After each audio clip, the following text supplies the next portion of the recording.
conflicting emotions at the end of the season. One of huge disappointment and frustration at not winning the league, but one of a lot of satisfaction with the way that we played football from the turn of the year. All good things around the club, connection with the supporters again, which hadn't been there for a while. And the way the team gelled, we brought in 11 new players, and it took a bit of time to get going, but once they started playing the football, they were a great team to watch, and that's the tradition, the philosophy of the club. It's always an onus on us to go and attack teams, and we did that quite well. The consistency was good. Now they're a year wiser, and hopefully we can go one better this year. Yeah, I learned lessons about what my best team was, and what best suited the players, the type of formation that suited them the best. And that takes a bit of time, when you bring that many players in. Where we lost the league, I think predominantly we had 3 home draws in a row in December. We dropped 6 points out of 9, and you always worried that would come back and bite us at some stage of the season. And to lose the league by a point was hugely frustrating.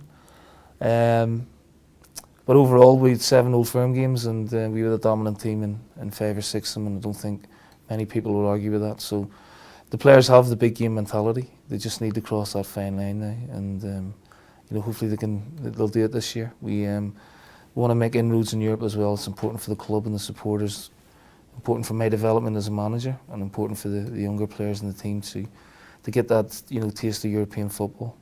I think the club needs it, and certainly the supporters do. In Glasgow, if you finish second, you may as well finish 9th or 10th. That's a cynical way of looking at it, but from my point of view, I've got to look at the bigger picture. Did we improve? Yes. Did we play good football? Yes. Did we score a lot of goals? Did we have the best defence in the league? Yes. Did we win the league? No. So what I need to do now is put away all those questions, and next year, if you ask me this time next year, did we win the league?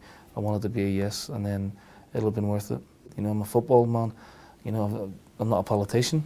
I'm not a leader of a religious cult or anything like that.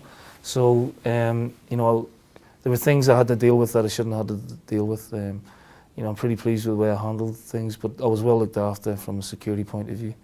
It was difficult for my family at times, but it never really crossed my mind to leave the job, because it's such a huge privilege. Biggest thing in my professional life is to do something like this. And if I was going to lose a job, then I'd want it for the right reasons, and that would be for purely footballing reasons. I'd like to stay in this job a long time, but obviously it's a results-driven business, and we're heading in the right direction on that score. We're living in 2011 now, and certainly I think people use football as a vehicle to vent that venom, and certainly in Scotland there's 2 huge clubs and they can hide behind the sectarian issue. And I applaud what the government are doing. They're bringing in new legislation, not only to crack down on the sectarianism, but to crack down on the internet, because it's a way of people, just writing venomous things and getting away with it. But thankfully the Scottish government are not going to let these people do that anymore. It's important that we bring Celtic to Ireland. It's because the club's history is, defined by its Irishness as well. The club was founded to look after the Irish immigrants who were starving, and I've always had a great affinity with Ireland, and for me to be the manager as an Irishman, to take them back to Dublin, at this time of the year will be fantastic, and it'll give a chance for a lot of, hopefully younger generation to buy into Celtic and see the team in the flesh. I'm bringing a really strong squad with me. I think it'll be great for our preparation for Europe, and allied to that, we've already kicked off the season the week before, so it won't be a pre-season game for us, but we'll be taking it very seriously, and I think the players in front of a big crowd at a great stadium will want to go and impress.